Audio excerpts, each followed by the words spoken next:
A alegria na casa hoje. A alegria na casa hoje.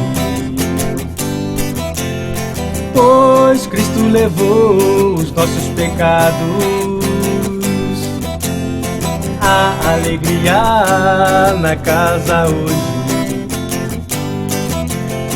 Alegria, alegria, alegria na casa hoje. Trocou meu lamento pelo óleo de alegria.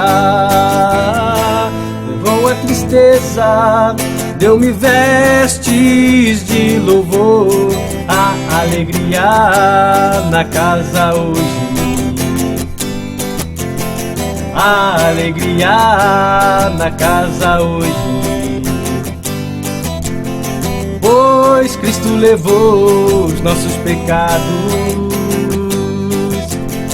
A alegria na casa hoje. Alegria, alegria, alegria na casa hoje. Em vales escuros, teu Espírito me guia. Estando abatido, tua alegria me sustenta. A alegria na casa hoje. A alegria na casa hoje. Pois Cristo levou os nossos pecados. A alegria na casa hoje. Na casa hoje. Na casa hoje.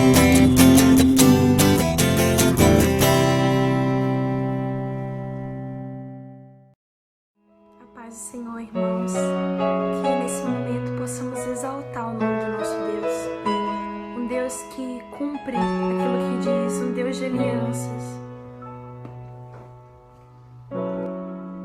Sei que os seus olhos, sempre atentos, permanecem em mim.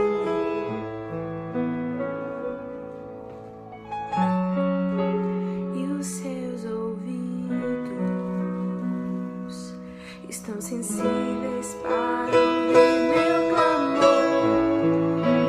Posso até chorar, mas a alegria vem de manhã. És Deus de perto e não de longe. Nunca mudaste, tu és fiel.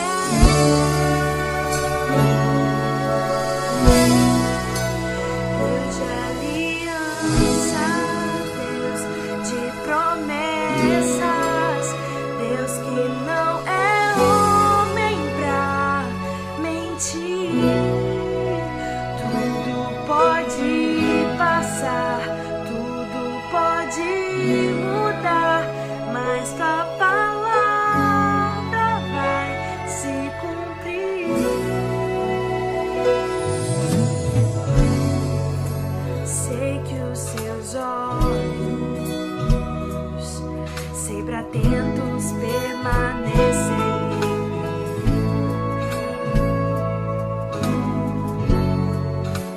E os seus ouvidos estão sensíveis para ouvir meu clamor. Posso até chorar, mas a alegria vem de manhã.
Queridos irmãos, que a graça e a paz do nosso Senhor e Salvador Jesus Cristo sejam constantes na vida dos irmãos. Nesse momento eu quero compartilhar da palavra do Senhor que se encontra na primeira carta de Paulo a Timóteo, no capítulo de número 2, quando estaremos lendo dos versículos de 1 até o 7 inicialmente. A palavra de Deus nos diz assim: antes de tudo, peço que se façam súplicas, orações, intercessões e ações de graça em favor de todas as pessoas. Orem em favor dos reis e de todos os que exercem a autoridade, para que vivam vida mansa e tranquila, com toda a piedade e respeito. Isso é bom e aceitável diante de Deus, nosso Salvador, que deseja que todos sejam salvos e cheguem ao pleno conhecimento da verdade. Porque há um só Deus e um só mediador entre Deus e a humanidade, Cristo Jesus, homem, que deu a si mesmo em resgate por todos. Testemunho que se deve dar em tempos oportunos. Para isso fui designado pregador e apóstolo. Afirmo a verdade, não minto, mestre dos gentios na fé e na verdade. Vamos orar ao Senhor nesse momento, quando estaremos refletindo em sua palavra. Senhor Deus, nós queremos agradecer ao Senhor, porque o Senhor tem nos sustentado. Queremos te louvar, ó Pai, porque temos a esperança que o Senhor nos deu através de Cristo Jesus. Obrigado, ó Deus, por tudo. Nós queremos apresentar a vida de cada um, ó Deus, que está ouvindo essa palavra nesse momento, para que sejam edificados pelo seu Espírito e assim aprendamos mais do Senhor. Nós te louvamos, ó Pai, agradecidos por tudo no poder que há no nome do teu Filho, Jesus Cristo, o nosso Senhor. Amém. Portanto, queridos irmãos, nós estamos aqui diante de um texto da palavra do Senhor que se encontra na primeira carta de Paulo ao jovem pastor Timóteo. E aqui ele está dizendo a respeito do poder da oração, de como essas orações devem ser feitas e assim a importância das mesmas. Mais do que nunca nós vivemos um período em que esse texto também se encaixa, aliás, toda a palavra do Senhor se encaixa na nossa vida atual, porque ela é a verdade e Deus sabe de todas as coisas e, portanto, nos deu esse presente de termos a sua palavra impressa e com acesso que nós temos a ela nos dias atuais. Lembrando que não é assim para toda a humanidade. Então, nós precisamos falar justamente desse privilégio. Aqui, Paulo está falando a respeito da oração ao jovem Timóteo.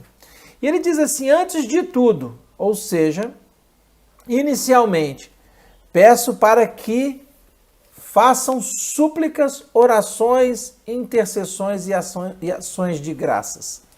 Então, em primeiro lugar, nós precisamos ver se há alguma distinção aqui nessas palavras, que no momento a gente acha que são coisas diferentes, em outro momento nós achamos que são sinônimas, porém a maneira diferente de dizer a mesma coisa. Quando ele está aqui falando a respeito da súplica, normalmente a súplica ela tem a ver com uma necessidade.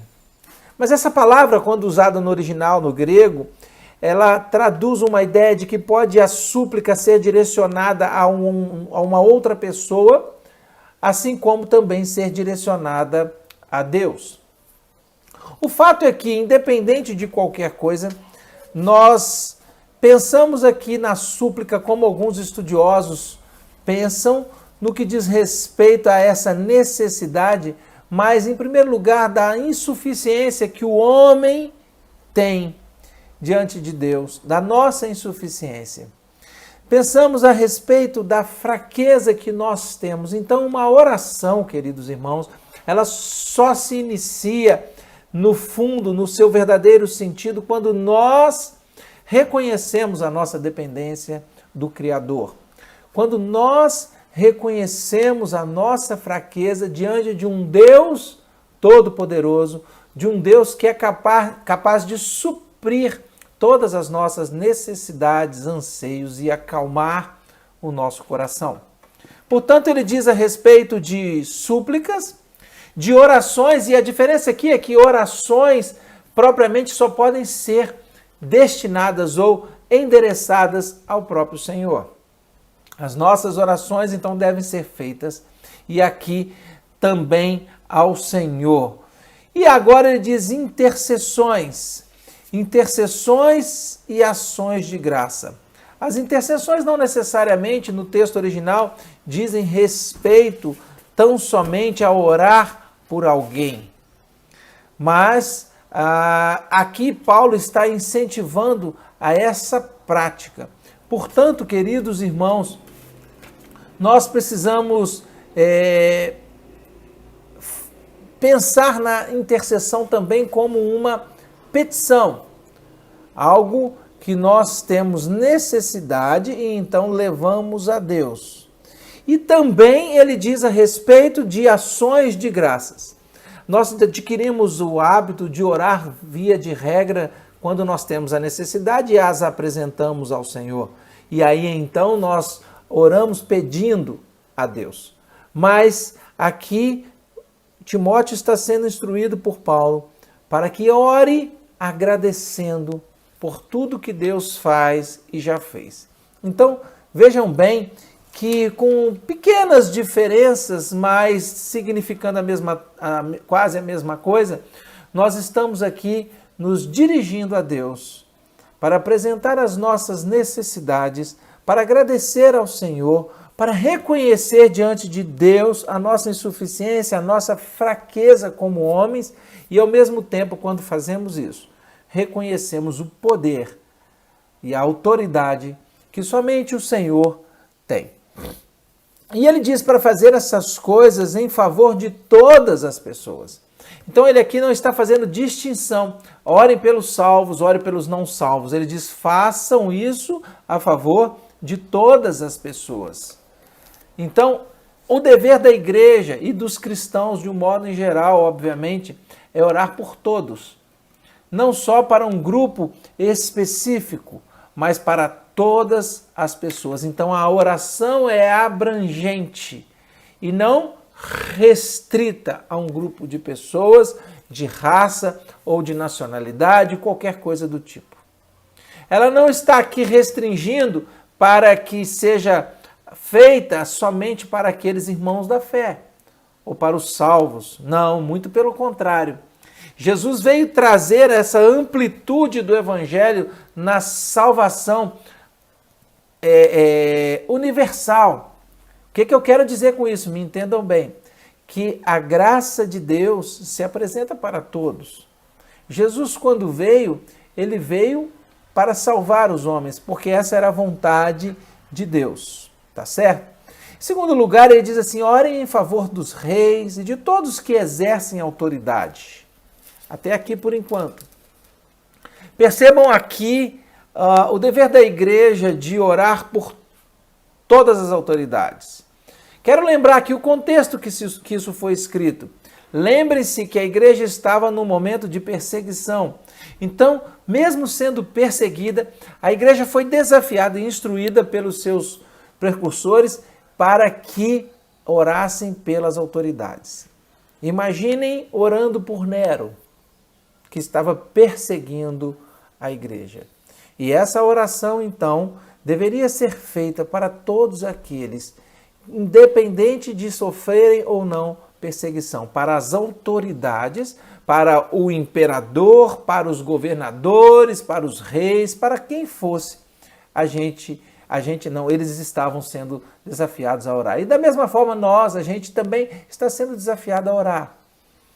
O tempo de hoje requer mais do que nunca a nossa oração, a oração da igreja do Senhor Jesus. Portanto, ele diz assim, orem em favor dos reis e de todos os que exercem autoridade para que vivamos vida mansa e tranquila. Ou seja, naquele contexto, as autoridades deveriam receber as orações para que a nação não vivesse em guerra, para que eles fossem preservados da guerra, preservada a vida e as condições desse viver.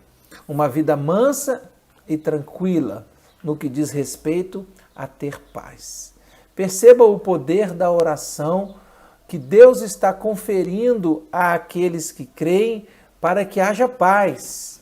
Irmãos, nós vivemos um tempo em que nós precisamos orar pelos governantes do nosso país. Nós temos visto decisões muito sérias a serem tomadas e, portanto, todos esses governantes carecem da direção de Deus, tendo em vista a posição que ocupam para que o bem alcance a todos, para que o bem alcance os cidadãos de determinado país e também do mundo. Então nós precisamos orar pelos governantes. Nós estamos passando esse momento de crise na área da saúde, crise política, crise financeira. Queridos, mais do que nunca a igreja precisa orar em favor do nosso país. Muitas coisas estão acontecendo e alguns que têm observado todo esse movimento estão preocupados porque entendem que a igreja, ela não está aqui no nosso país matando abertamente por confessar a Jesus, mas ela está sendo cerceada na ideologia e na fé no que diz respeito aos seus valores. Então, de um modo geral, a família está sofrendo transformações em seus princípios esses que não estão mais de acordo com a palavra de Deus, princípios da família, princípios da fé. Então, todas essas questões nós precisamos apresentar ao Senhor, porque nós não estamos numa guerra contra outro país, mas há uma guerra interna. Então, ore ao Senhor, ore para que a política não venha prevalecer os interesses pessoais acima do interesse de todos. Então, ele segue aqui dizendo, com toda piedade e respeito. Piedade e respeito. Percebam que quando a gente fala de piedade, nós estamos falando de temor ao Senhor, reverência a Deus. Reverência, piedade, respeito. Nós precisamos fazer dessa maneira. E assim estaremos cumprindo os princípios da palavra. E a palavra diz assim, e isto é bom e aceitável diante de Deus, o nosso Salvador, que deseja que todos sejam salvos e cheguem ao pleno conhecimento da verdade. Percebam aqui como o Evangelho abrange a humanidade, porque diz assim, olha, isto é bom e aceitável diante de Deus, o nosso Salvador, que todos sejam salvos e cheguem ao pleno conhecimento da verdade. E a verdade é Cristo. Por isso o Evangelho precisa ser pregado. Por isso, quando há o conhecimento de Cristo, pode haver salvação. Aqui ele diz assim, porque há um só Deus e um só mediador entre Deus e a humanidade, Cristo Jesus, homem, que deu a si mesmo em resgate por todos. Percebo que aqui, no ambiente do gnosticismo da época, em que trazia ensinamentos que havia mais de um Deus, um lutando contra outro, ou das religiões pagãs, que haviam muitos deuses, que competiam e lutavam mesmo um contra os outros, e eu fico imaginando, e há algumas religiões hoje em que há centenas e centenas, milhares de deuses. Como fazer para agradar tantos deuses? Como fazer para que esse Deus tenha mais adeptos no que diz respeito à sua fé? Então Paulo está aqui afirmando a respeito, olha, só há um Deus. E aqui, quando a gente pensa em um único Deus, nós pensamos numa unidade dos irmãos, dos filhos, dos servos de Deus. Apesar de essa unidade estar sendo quebrada dia a dia quando a competição, quando os valores, a teologia mesmo, vem separar os cristãos, quando interesses pessoais vêm fazer com que a igreja se divida. E quando a igreja se divide, ela para de dar testemunho de Cristo. Por isso que a palavra de Deus vai dizer justamente, olha, não tenham divisões entre si. Acaso nós não temos um único Deus? Então não tem essa história, eu sou de Paulo, eu sou de Apolo. Não, todos nós somos de Jesus. O problema é que quando a palavra de Deus diz assim, testemunho que deve ser dado em tempos oportunos, ele está dizendo que o testemunho de Cristo como único mediador e salvador dos homens, deve ser dado em todo momento. E o problema é que quando a igreja compete entre si, quando a igreja briga, a verdade é essa, as pessoas que estão à volta não reconhecem o testemunho de Cristo. E aí o evangelho perde, o reino perde. E nós também perdemos, tanto os homens como Deus. Então, aqui nós estamos diante do testemunho da igreja, que deve seguir em unidade para que esse testemunho de Cristo seja levado às outras pessoas, porque a vontade do Senhor é que todos sejam salvos pelo conhecimento de Cristo. Entretanto, se a igreja se comportar desta maneira, nós não estaremos dando o testemunho de Cristo. Então vejam bem, ore por todos, oremos pelas autoridades e como igreja do Senhor, nós temos que dar testemunho do mediador, o único que pode ligar o homem com Deus e retomar um relacionamento saudável. Ok? Então, como igreja do Senhor, nós temos uma grande responsabilidade. A primeira é viver em oração por todos, inclusive as autoridades. Ah, mas as autoridades não são boas. As autoridades são corruptas. Não dá. Justamente aí que nós precisamos orar por elas. As autoridades, elas têm massacrado o povo e só têm pensado nos interesses pessoais. Mas a igreja primitiva estava debaixo de perseguição. E a recomendação é para que orasse pelos líderes, orasse pelos governantes, pelo imperador, pelos governantes, pelos reis. Então, queridos, nós temos essa obrigação. E a motivação é justamente essa, porque nós temos um Deus. Nós temos um só Senhor, nós temos um mediador do qual devemos dar testemunho. Então a igreja, quando ora pelas outras pessoas, inclusive por aqueles que perseguem, ela dá testemunho de Cristo. A igreja, quando caminha em unidade, dá testemunho de Cristo, para cumprir a vontade de Deus, trazendo salvação àqueles que estão de fora, através do conhecimento de Cristo, da palavra de Deus e também do testemunho.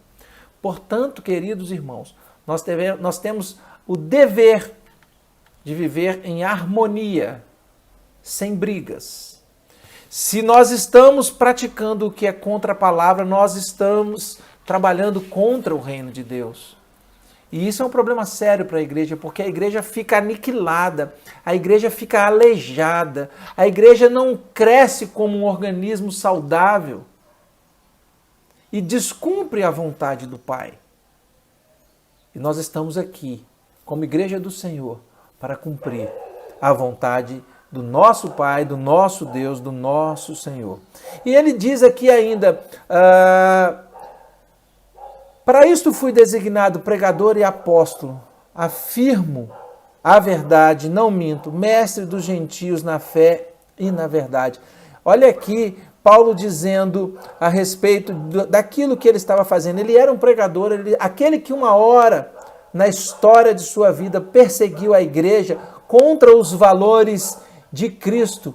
Agora ele está dando testemunho de Cristo, pregando a verdade. Apóstolo, porque teve experiência e foi enviado. Porém, ele diz algo sério aqui. Ele afirma a verdade, não mente. Então ele está falando da sua fidelidade para com Deus em relação às pessoas. E ele se diz mestre dos gentios na fé e na verdade. Percebam aqui o conceito de que essa salvação foi estendida aos gentios. Não é mais somente exclusividade dos judeus, mas também estendida aos gentios. Que somos nós, gentios, que não temos o sangue judeu, mas fazemos parte do plano de salvação dado por Deus através de Cristo, o nosso Salvador, o único mediador da nossa vida entre nós e o nosso Deus, tá certo? E aqui eu quero aproveitar aqui agora o versículo de número 8, que começa numa outra sequência do comportamento aqui a respeito da oração das mulheres na igreja, mas que eu não posso deixar de falar com os irmãos. Porque ele diz assim, pensando ainda na oração, na aplicação como oração, diz assim: quero, pois, que os homens orem em todos os lugares, levantando mãos santas, sem ira e sem animosidade. Percebam aqui o dever dos homens de orar, portanto, o papel que o homem deve exercer como guia espiritual no ambiente que ele está. Percebam isso. E aqui aonde então as orações devem ser feitas? Ele diz em todos os lugares. Então, oração, queridos, ela é sempre bem-vinda, independente de onde nós estamos, em todos os lugares. De que maneira? Levantando mãos santas. Significa levantar as mãos simplesmente com uma atitude de adoração?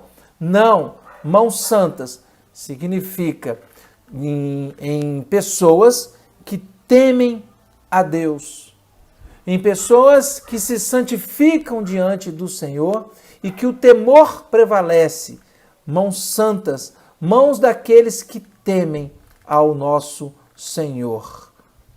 Porém, ele segue dizendo assim: sem ira e sem brigas, sem animosidades. Sem iras, tem versões que diz sem contendas. Tá certo? A contenda traz dois sentidos aqui pelo texto original. Traz o sentido da briga propriamente, a própria contenda, e traz também o sentido da dúvida. Então, quando nós oramos com temor ao Senhor, nós precisamos orar acreditando na oração, acreditando no Deus que pode livrar, pode abençoar, perdoar, enfim. Contenda não deve fazer parte da vida do cristão. Então, quando a gente orar, nós não podemos ter brigas, ter pendências no que diz respeito a isso, em relação ao próximo e no que diz respeito à atenção que Deus vai dar à nossa oração. Sem ira e sem contenda, sem animosidade. Então, se você orar ao Senhor com dúvidas do que Ele pode fazer, você não deve nem orar, porque então você não está agindo por fé. Perceberam? Então, nós precisamos nos dirigir ao nosso Pai, ao nosso Criador, na certeza de que Ele ouve a nossa oração e tem poder para realizar. Sendo que Ele é soberano, pode fazer ou não. E como servos do Senhor, nós precisamos acatar e estar submissos à sua soberana, perfeita e doce vontade. Porque Ele estará sempre trabalhando a favor do reino e a favor daqueles que o temem. Portanto, queridos irmãos, lembrem-se disso. A igreja, o cristão não deve ter inimigos, tá certo? De forma nenhuma, não deve ter inimigos. Entretanto, a Bíblia deixa respaldo que nós podemos ter inimigo, mas não por iniciativa nossa. As pessoas às vezes podem ter uma inimizade conosco, mas nós devemos orar por elas. E esse é um desafio da igreja, dar testemunho, porque vive sem contenda, vive sem briga, pensa no bem do próximo e ora por todos. Portanto, queridos irmãos, hoje eu te desafio a tirar essa semana para orar pelo nosso país, para orar pelos nossos governantes. Todos estão conscientes da crise que passamos. Portanto, oremos para que o povo receba o melhor. Mas oremos também para que o povo aprenda do Senhor, para que o povo se volte para o Senhor. Porque muitas vezes o que temos visto é que mesmo em meio ao caos, o povo tem demonstrado o esfriamento mesmo do seu amor, a falta de temor, e mesmo assim continuam andando nos seus próprios caminhos, sem se voltarem para o Deus da salvação. Mas como igreja do Senhor, somos desafiados a mudar esse quadro em oração, a vencermos isso pelejando no mundo espiritual, e assim que nós possamos dar testemunho de Jesus e viver para a glória dele. Ore pela sua casa, ore por todos à sua volta, ore pela sua família, pela sua igreja, mas ore pelo seu país, ore pelos governantes, para que tenhamos dias tranquilos, vida mansa e tranquila, vida de paz, para recebermos dos governantes o melhor que eles podem dar para a sua nação. Que Deus então nos abençoe e que possamos viver assim, conforme a recomendação dada ao jovem Timóteo, mas como igreja do Senhor, apresentando tudo a Deus, em todo tempo, em todo lugar, com uma vida santificada, pensando na salvação das pessoas e no reino de Deus. Que o Senhor te abençoe, guarde a sua casa e que você esteja em constante oração por cada um que Deus trouxer na sua mente, no seu coração, e assim então possamos caminhar, seguindo em fé, ore acreditando que Deus pode. Que Deus abençoe a sua vida, que você tenha um dia abençoado na presença do Senhor e que possa meditar nessa palavra e crescer ainda um pouco mais em oração a Deus. Vamos orar ao Senhor. Deus, nós bendizemos o Teu nome quando mais uma vez nós voltamos a Ti. Eu peço, Pai, que o Senhor esteja despertando-nos para a oração, que aumentemos o nosso tempo de oração, Pai, que deixemos toda a ira, contenda de lado para que possamos fazer a Sua vontade. Ó Pai, clamamos nesse momento pelos nossos governantes, ó Deus. Pedimos, ó Deus, que eles estejam recebendo o toque do Senhor, Pai, que se voltem para Ti para oferecer, ó Deus, à nossa nação, ao nosso querido país, o melhor que puderem. Ó Pai, em nome de Jesus, que o Senhor repreenda todo o mal e que a Sua vontade prevaleça para a glória do Teu nome. Essa é a minha oração, ó Deus, em nome de Jesus. Amém. Deus te abençoe, que você esteja se aprimorando ainda mais em oração para a glória de Deus. Um grande abraço.